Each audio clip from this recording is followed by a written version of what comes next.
C'était un puits sans fond. Ce mardi 15 mai, la chaîne RMC Story diffuse la face cachée de Laetitia Hallyday, un documentaire signé Marc-André Abouquin mettant en lumière la relation de Johnny Hallyday avec sa femme, et notamment leur rapport à l'argent. Sur fond d'images d'archives, plusieurs témoins révèlent le caractère incroyablement dépensier du taulier, qui a laissé, à sa mort en décembre 2017, une dette estimée à 30 millions d'euros.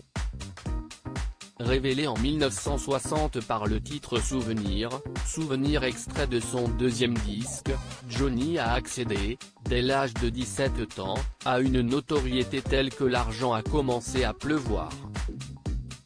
Mais plutôt que de se construire un patrimoine, le taulier a pris de mauvaises habitudes, claquant millions d'euros sur millions d'euros sans ne jamais se soucier de la profondeur de ses poches. Interrogé pour le documentaire La face cachée de Laetitia Hallyday, Daniel Angeli, photographe et ami de Johnny Hallyday, compare le rapport de Johnny à l'argent à celui de la reine d'Angleterre. C'était hallucinant, se souvient-il.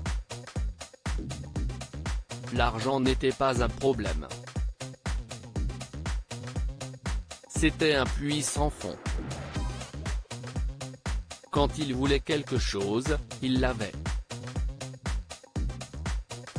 Renchérit Benjamin Locoge, grand reporter à Paris Match.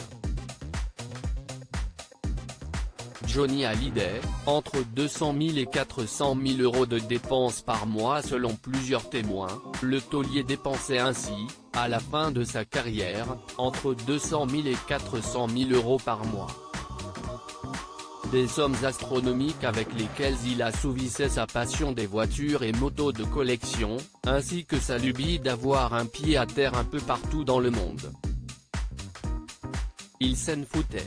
L'argent devait être là, explique Benjamin Locoge.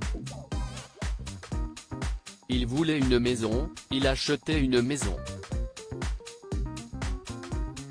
Il voulait une voiture, il achetait une voiture. Il voulait une moto, il achetait une moto.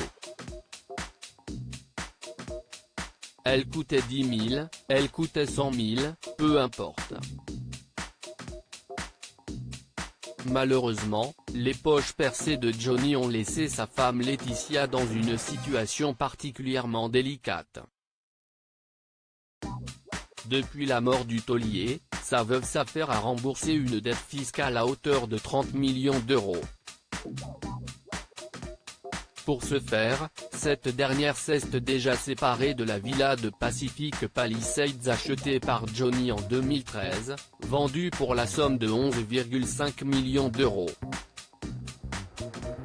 Elle a également mis en vente la demeure de Marne-la-Coquette où le taulier a poussé son dernier souffle, au prix de 13 millions d'euros.